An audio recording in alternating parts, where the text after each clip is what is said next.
بسم اللہ الرحمن الرحیم۔ ڈیبیٹ کورس میں ہم قرارداد کی وضاحت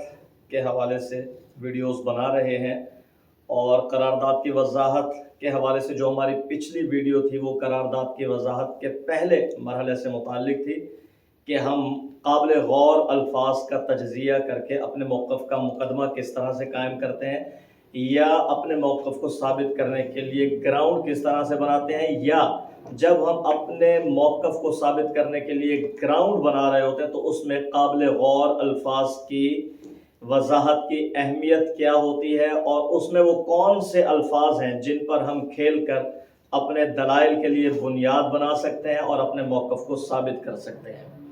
تو اسی سلسلے میں آج کی جو ہماری دوسری ویڈیو ہے وہ یہ ہے کہ جب ہم قرارداد کی وضاحت کر رہے ہیں تو اپنے حق میں قرارداد کی وضاحت تیار کرتے ہوئے ہمیں جو ہمارے موقف کا مخالف پہلو ہے اس کو بھی نظر انداز نہیں کرنا چاہیے، اس کو بھی سامنے رکھنا چاہیے، کیونکہ جب ہم اپنے موقف کے مخالف پہلو کو بھی سامنے رکھ کر اپنے قرارداد کی وضاحت کریں گے تو اس سے ہمیں دو فائدے ہوں گے۔ پہلا فائدہ ہمیں یہ ہوگا کہ ہمیں پتہ چل جائے گا کہ فریق مخالف اپنے موقف کو ثابت کرنے کے لیے کیا گراؤنڈ بنا سکتا ہے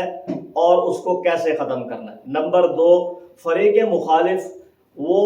ہمارے خلاف کس طرح کے دلائل پیش کر سکتا ہے اور ان دلائل کا رد ہمیں کس طرح سے کرنا ہے۔ تو قرارداد کی اپنے حق میں وضاحت تیار کرتے ہوئے ہمیں جو ہمارا موقف ہے اس کے مخالف پہلو کو بھی سامنے رکھنا ہے اور پھر اپنے حق میں قرارداد کی وضاحت تیار کرنی ہے۔ کیسے؟ جیسے ہماری جو قرارداد ہے وہ کیا ہے جس پر ہم نے موقف اپنا پیش کرنا ہے، وہ موافقت ہے، امن کے لیے جنگ ضروری ہے۔ اب ہمارے موقف کا مخالف پہلو کیا ہے؟ امن کے لیے جنگ ضروری نہیں ہے۔ اب یہاں قابل غور الفاظ کا تجزیہ ہم نے کرنا ہے اپنے موقف کے مخالف پہلو کے اعتبار سے۔ تو ہمارے موقف کے مخالف پہلو میں جو مقصودی اور کلیدی لفظ ہے وہ ہے امن، یعنی ہمیں یہ سوچنا ہے، یہ سمجھنا ہے، یہ غور و فکر کرنا ہے کہ ہمارا مخالف جب اپنے اعتبار سے قرارداد کی وضاحت کرے گا تو وہ لفظ امن پر کھیلے گا، اور جو لفظ جنگ ہے اس کے معنی اور مفاہیم کو بہت برے طریقے سے پیش کرے گا، اور لفظ امن کے معنی و مفاہیم کو بہت اچھے طریقے سے پیش کرے گا، جس سے لوگ یہ سمجھیں گے کہ یار امن ہونا چاہیے، جنگ تو بالکل بھی نہیں ہونی چاہیے، یہ بالکل ایک فضول اور غیر ضروری چیز ہے۔ تو اب اس کی مثال ہم دیکھ لیتے ہیں۔ مثال کے طور پر فریق مخالف آئے گا اور وہ اس طرح سے قرارداد کی وضاحت کرے گا۔ صدر علی وقار، زیر بحث قرارداد میں دو الفاظ قابل غور ہیں، امن اور جنگ۔ امن کا مطلب ہے سکھ، چین، آرام، پرسکون ماحول،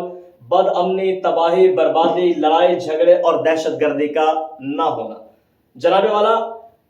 جنگ کا مطلب ہے بد امنی، تباہی، بربادی، جھگڑا، فساد اور قتل و غارت گری کا ہونا۔ صدر علی وقار، اگر قرارداد کو تسلیم کر لیا جائے کہ امن کے لیے جنگ ضروری ہے تو اس کا مطلب یہ ہے کہ قائد اعوان جب یہ کہتے ہیں امن کے لیے جنگ ضروری ہے تو عقلی و منطقی طور پر ان کے اس جملے کا مطلب ہوتا ہے کہ بد امنی کے خاتمے کے لیے بد امنی پھیلانا ضروری ہے، تباہی، بربادی اور فساد کے خاتمے کے لیے تباہی، بربادی اور فساد مچانا ضروری ہے،